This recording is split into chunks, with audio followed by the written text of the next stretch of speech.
Okay, good evening, everyone. Today is the 11th of November, 2025. I want to welcome you all to week number 45 of year number 2 of the Personal Transformation Program, Angel Wings PTP program. We are continuing to examine the proper interconnected understanding about the TEMDE, thoughts, emotions, memories, desire, and energy. So remember, there's the 5, 6, 5, and 3. So thought, emotion, memory, desire, energy. These are 5. Each one of those has 6 aspects: quantity, quality, direction, dimension, depth, structure. The other 5 are the energy. This slide that we have that shows that.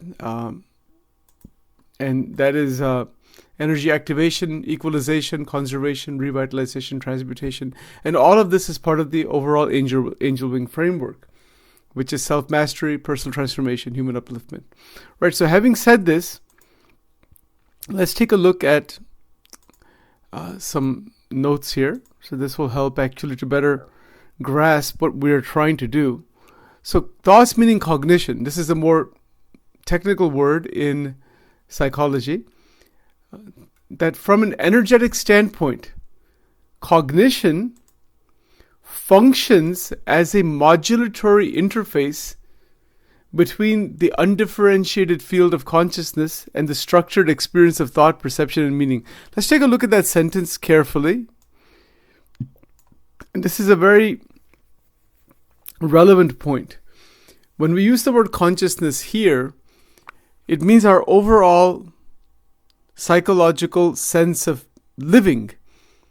Now, you could use the word spiritual consciousness if you want. That's fine too. But from an energy point of view, energetic standpoint, cognition, meaning our cognitive ability, our thinking ability, it functions as a modulatory interface. Right? So modulatory interface means that there is a interface between our life force, the sense of being alive, or if you want to say God or Atman or whatever spiritual word you want to use, whatever it is, that is undifferentiated, just pure consciousness. That is life. Sense of being alive. So the cognitive process is the link internally, with structured experiences. We have so many experiences in life, but how do experiences happen? They happen because of cognition. So this is very, very relevant in terms of personal transformation, simply because the unified field of consciousness, whatever that may be, that is the substrate. That is the substrate that is allowing us to have experiences of life. Every emotion, every thought originates within us as a wave, carrying informational content in vibratory form rather than linguistic or symbolistic form. It's a vibration inside. It is a movement of energy from within. So when we are aware that our thoughts, which are so many types of thoughts come and go, they are like a wave that is coming and going. They're oscillating in different ways. And as a result of that, we have our experiences internally and our mental experiences. It's a most relevant point, because we are able to have perception. Our senses function this way. Our understanding of the outside world happens this way. And that coherence happens. We are able to talk based on that. So there is a clarity, certain amount of clarity of cognition that depends on the coherence within. Let's see if I can explain this in a little bit more simplistic language. See, our internal mental activity is very fast. There's a lot of activity going on. For instance, just, we going from one thing to another, one thing to another. This TEMDE, this functions together. At any given point in time, our mind is focused on some task, or we're in some direction. We are wanting to do something. We are wanting to experience something. It just goes on.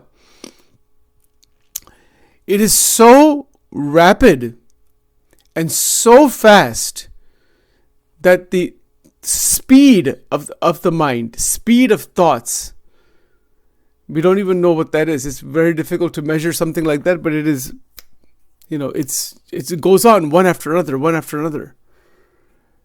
And because that activity is going on, we know that there's activity going on inside. That activity has energy. So thoughts have energy. And because they have energy, they're propelled by energy. We have the opportunity to bring all of our thoughts into an interlinked structure. What is that interlinked structure? That interlinked structure is our reflective, meditative journey that opens up. I'll give you some examples. Let's just take our immediate family or co-workers. Just take 4 or 5 people that we know well. Our mind has so many feelings and memories and thoughts and emotions regarding those individuals. All kinds of stories are there. There are images inside the brain, inside the mind. It's massive. For example, I have a younger brother who's 5 years younger than me. He's a pharmacist. So when I think of him, or the way he exists inside my mind, is in terms of this pattern inside. He exists. There's an internal reality. And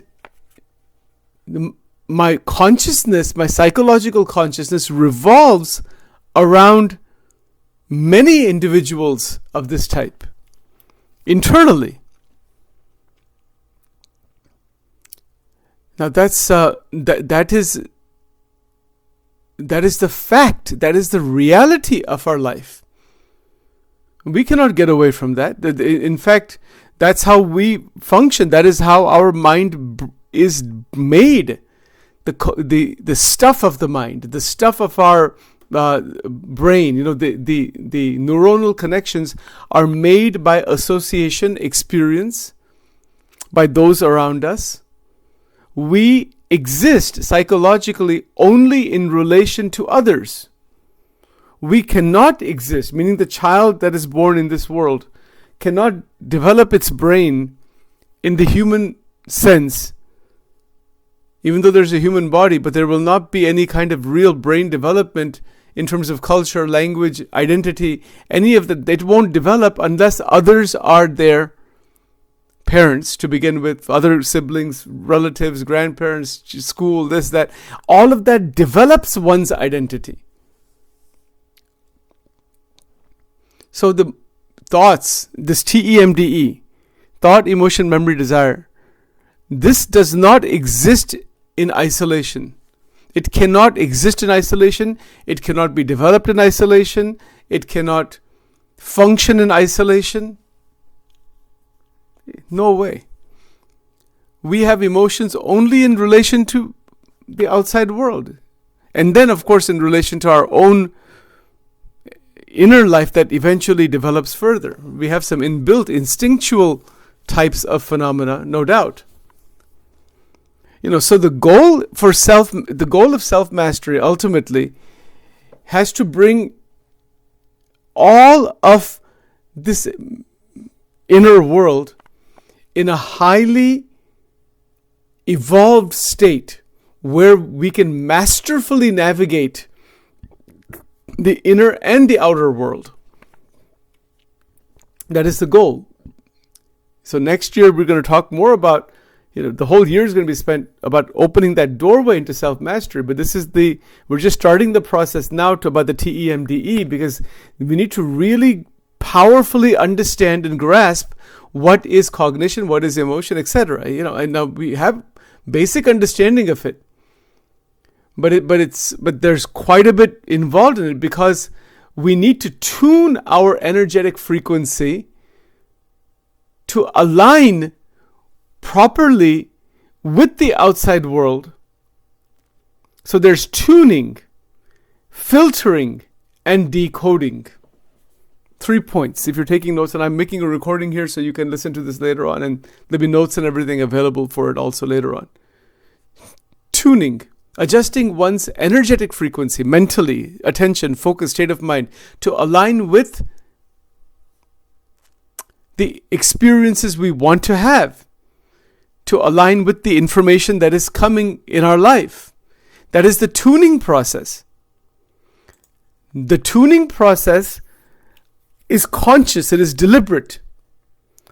That tuning is only possible when there is a clear decision about the kind of linkage we want. So for example, a relationship.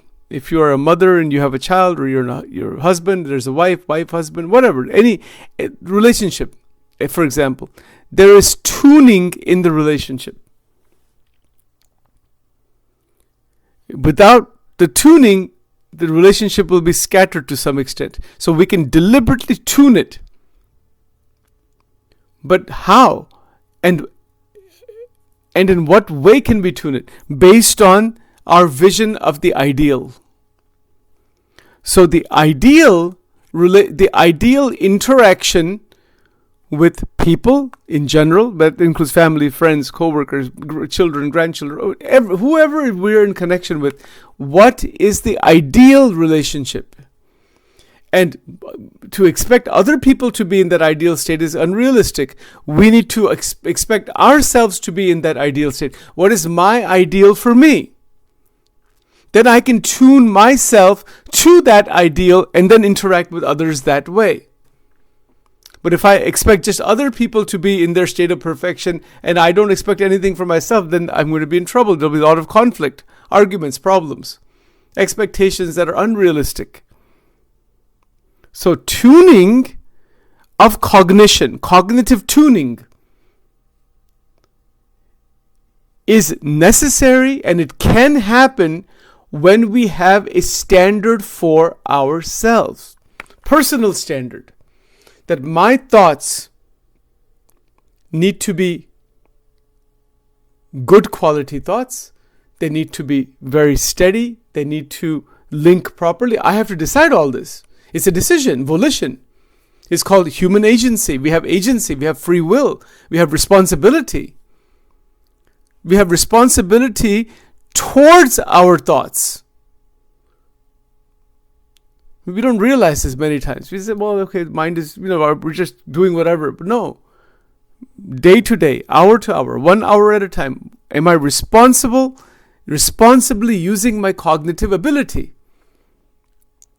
So the tuning means there's a tuner.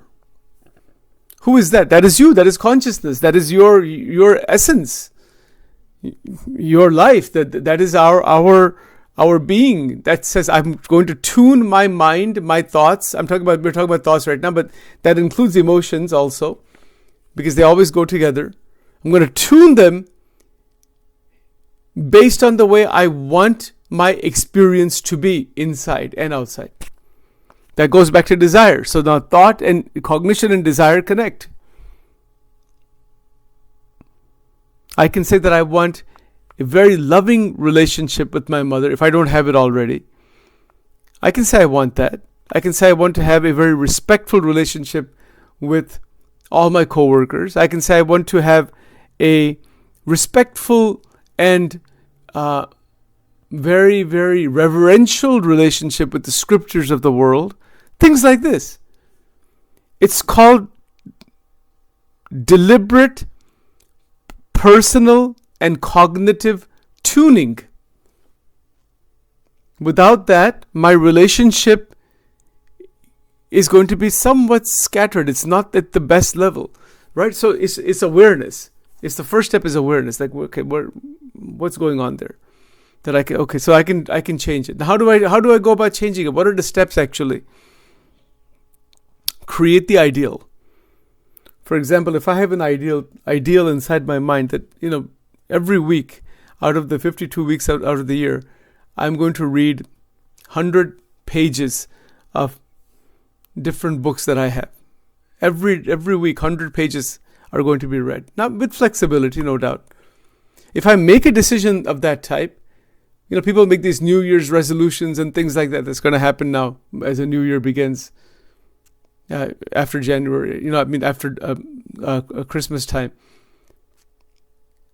People make New Year's resolutions all the time. How many people actually follow through? It's the lack of follow through is another problem. So to create the vision that this is what my life I want it to be, and we have to create our own vision. Nobody can create it for us. We can gain guidance from others. We cannot. Nobody's going to create it for us. It's our own life. We have to create it. What is that best vision for Sachin for the next 1 month, 2 months, for the next year?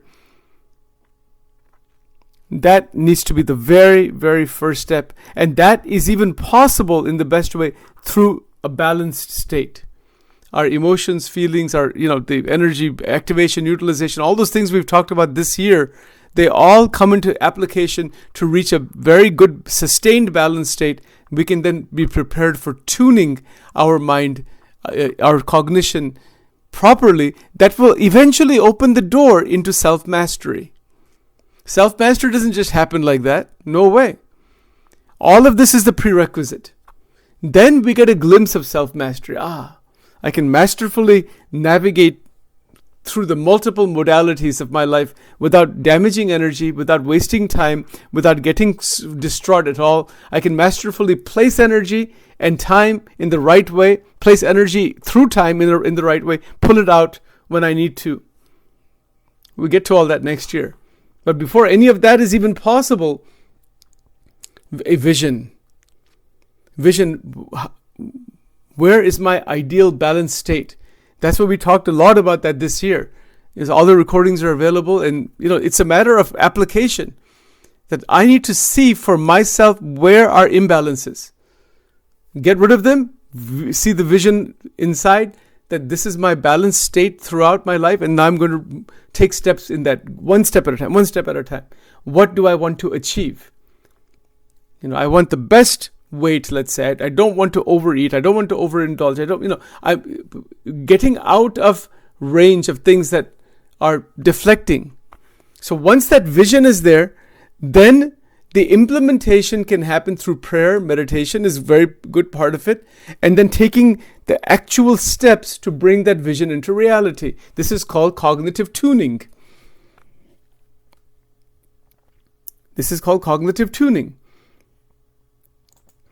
And from that cognitive tuning, we are able to filter. Filter what? Is a filtering process. We are able to filter what doesn't belong and filter away what doesn't belong. So tuning, and then as we implement the tuning, there is filtering. What ought to come in my life, what I ought to be thinking about and spending my time in this way, take a nice purview of it. This is called filtering. What doesn't belong, like a filter will remove impurities. Filter will remove from our life what doesn't belong. It is separated away. If we don't do the filtering process, we cannot reach self-mastery. That which doesn't belong has to go. But how do we do the filtering? I have to see what is causing disturbance? What is causing agitation? What doesn't belong in my life? It's a very simple question. What does not belong in my life? The moment I realize this, the moment I understand this, then I can filter all of that away. People talk about toxic relationships. They talk about harmful relationship with food, with this, with that, whatever. All those things. That is called the filtering process. Okay. Now, having said that,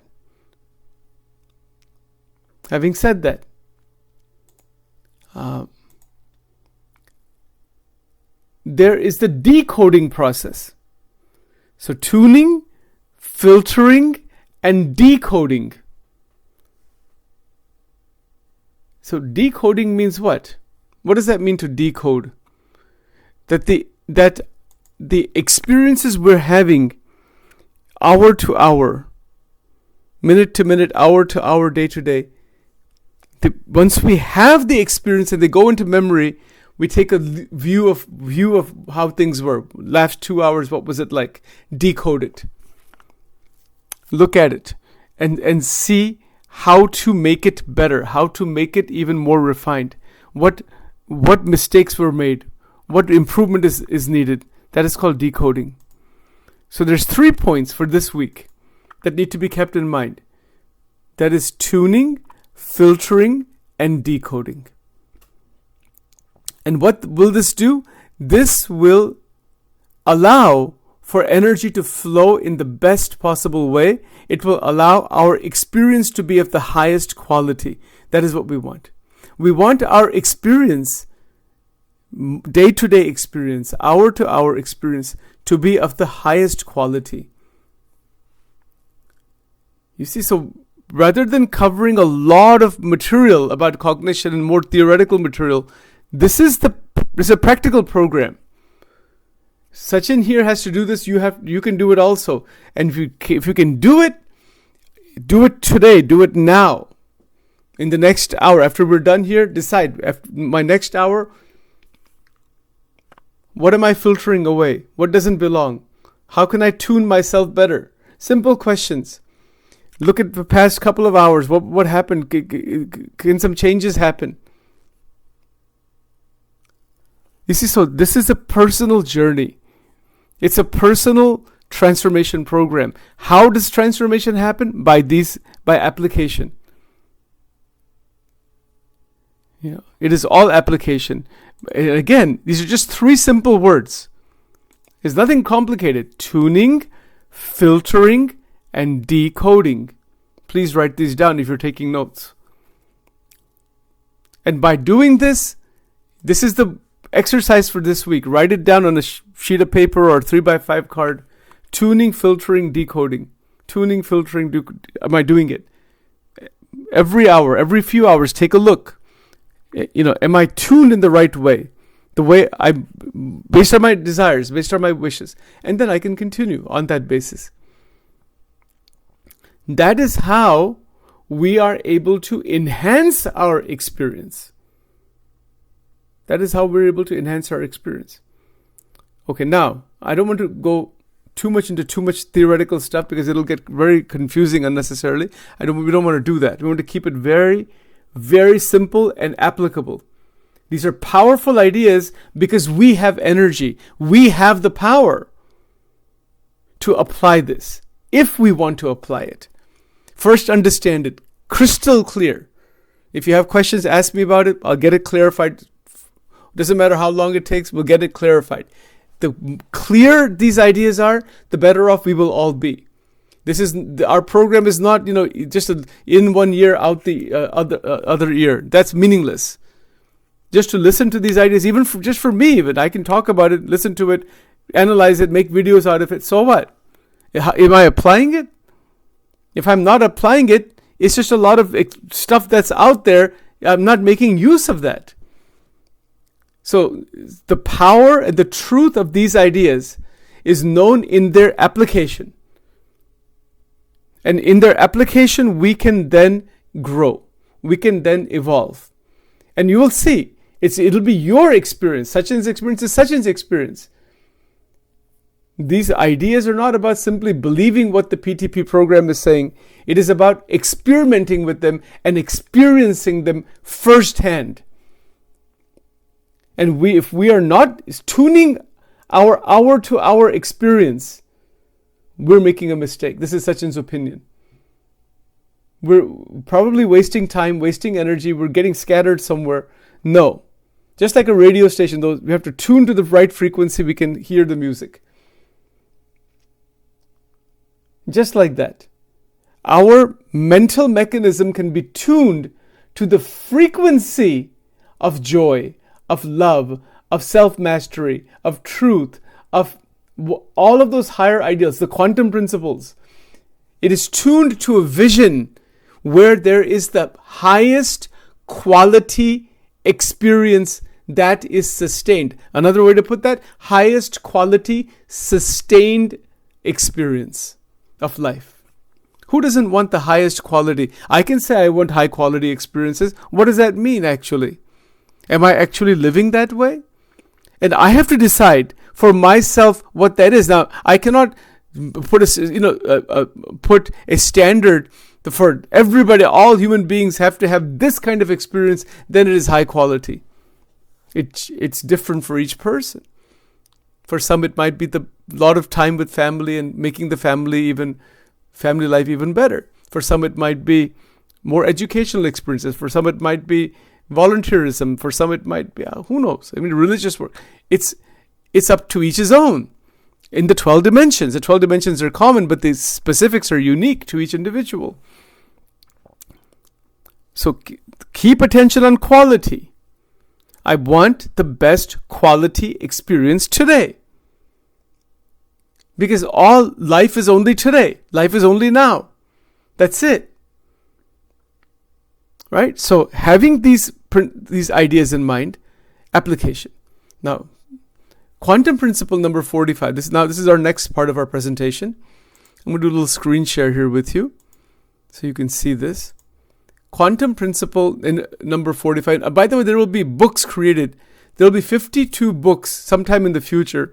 It might take another 2 years to do this. I don't know how much time, because just depends on how fast I can get to it. But there will be a full book that will be created for each of these principles. Okay, so this is actually, I have created the outline here. With the help of the AIs, we're able to do some really streamline a lot of this stuff. So this is the principle for this week. Religious and spiritual study to enhance personal transformation. If you're religious, spiritual, meditative study, many people are. How does that help us? Because when we study a scripture, whether it's the Bible or it's the Gita or some teaching of some saint or whatever, it is going to transform us. It's going to help us out a lot. The study process helps us to evolve in these stages of yoga. And they're shown here. Karma means action. Our actions become much better because we are studying higher ideas. Our devotion to God becomes better if you are devoted to God. That is bhakti. Jnana means our wisdom awakens. You see, so all of these are beautiful, beautiful points. So this is the yogic path is shown here. The Christian mystic path is shown here. The Buddhist path is shown. The Sufi path is shown. All major paths are shown in this book that will eventually be published. In fact, I think I may have actually gotten to write some of it. These are some chapter summaries here. You see? So like, for example, the Christian mystical path, surrender and grace. The Christian mystical tradition is presented as a journey from separation to union with God through love and surrender. So we'll be talking about this stuff. We're doing the Thursday evening presentations, but because of the complexity of it, we're doing that in a different way. But this is a quantum quality in our angel wing program. The systematic, deliberate study of religious scriptures. Let me just talk about that a bit. If you are studying the Bible, then get a study Bible if you haven't done so already and go through it very carefully. The same thing is true with other scriptures, Gita, etc. Right? So it's systematic study, not just haphazard. That will bring a lot of evolution. Okay, so there we are. So that's our quantum quality from number 45. Very simple, very straightforward ideas. Application is everything. Now, let's do our closing song, and then we'll open it up for Q&A. We'll be on time here. So give me just a moment, just a second here. It's not the volume of information that is important. It is the amount of application that is the whole ball game for all of us.